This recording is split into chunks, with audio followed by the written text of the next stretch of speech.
Bismillahirrahmanirrahim. Assalamualaikum warahmatullahi wabarakatuh. Waalaikumsalam warahmatullahi wabarakatuh. Di sini kami akan membuat tugas kelompok, menjelaskan dan mendiskusikan terkait 1. Identifikasi potensi lingkungan lahan basah dan menjelaskan manfaat bagi kehidupan manusia.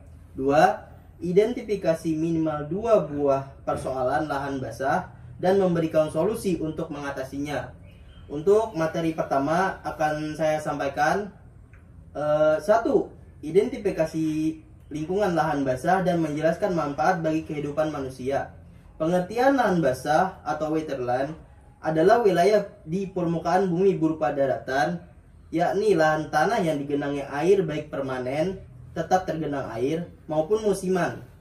Lahan basah dapat ditemukan sebagai kawasan di berbagai kawasan. Contoh-contoh lahan basah seperti kawasan hutan mangrove, lahan gambut, rawa-rawa, sungai, danau, sawah, pesisir, dan terumbu karang.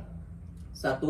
Hutan mangrove atau hutan bakau adalah hutan yang tumbuh di air payau, dipengaruhi oleh pasang surut air laut. 2. Lahan gambut adalah sebagai salah satu formasi pohon-pohon tumbuh pada kawasan di sebagian besar terbentuk dan sisa-sisa bahan organik yang terimbun dalam waktu lama. 3. Rawa-rawa adalah lahan secara alami tergenang air akibat drainase yang terhambat, baik genangan itu terjadi pada periodik ataupun terus-menerus selama waktu panjang dalam setahun. Materi selanjutnya akan disampaikan oleh Rusdi. Waktu dan tempat dipersilakan. Ya, nomor 4, sungai adalah aliran air di permukaan besar dan berbentuk memanjang yang mengalir secara terus-menerus dari hulu menuju hilir. 5. Danau adalah bagian dari sungai yang lebar dan kedalamannya secara alami jauh melebihi ruas-ruas lain dari sungai yang bersangkutan. 6. Sawah adalah tanah yang digarap dan diairi untuk tempat menanam padi. 7. Pesisir adalah suatu wilayah peralihan antara daratan dan lautan yang merupakan daerah pertemuan antara darat dan laut.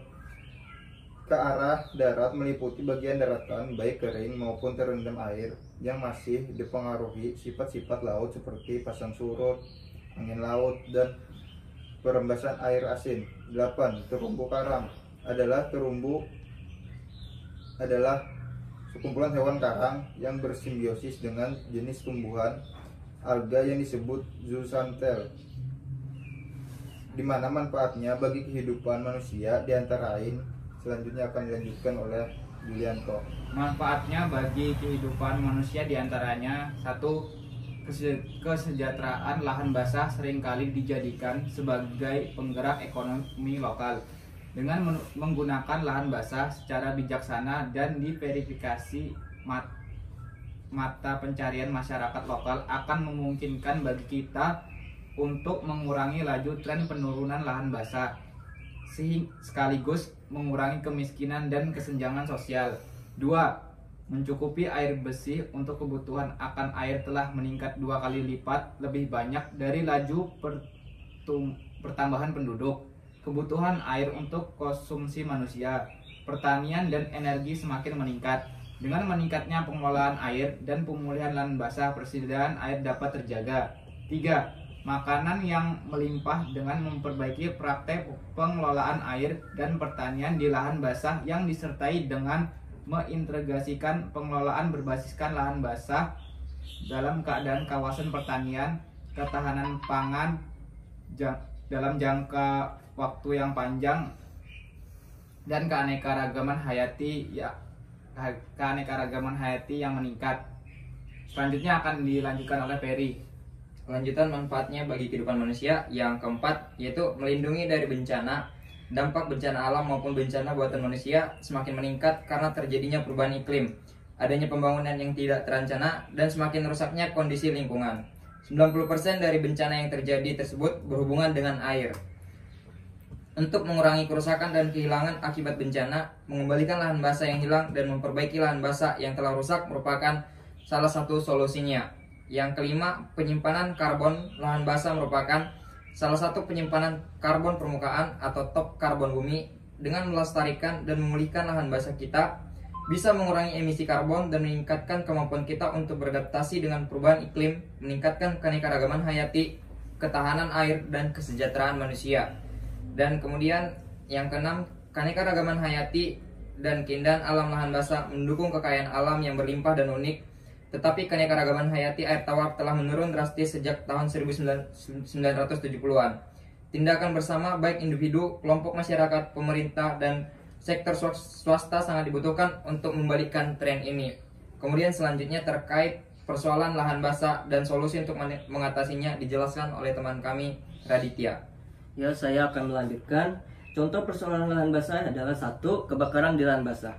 Kebakaran adalah suatu nyala api, baik kecil atau besar, pada tempat yang tidak kita kehendaki, merugikan pada umumnya sukar dikendalikan. Penyebabnya karena 1. Untuk pembukaan lahan dengan cara dibakar, 2. El Nino. Solusi untuk mengatasi hal tersebut adalah 1. Membuatkan sekat-sekat kanal untuk pengaturan hidrologi air pada lahan gambut.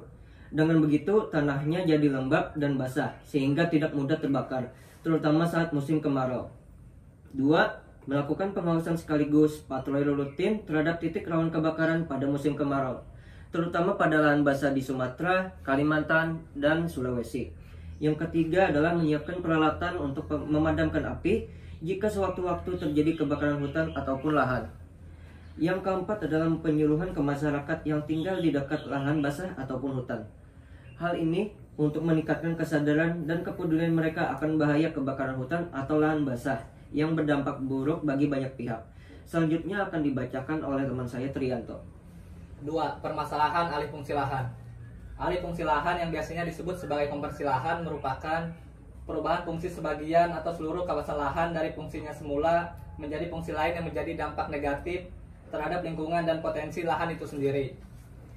Kemudian penyebab terjadinya alih fungsi lahan pertanian ke penggunaan non-pertanian disebabkan oleh beberapa faktor, meliputi faktor eksternal yaitu adanya dinamika pertumbuhan perkotaan, demografi maupun ekonomi.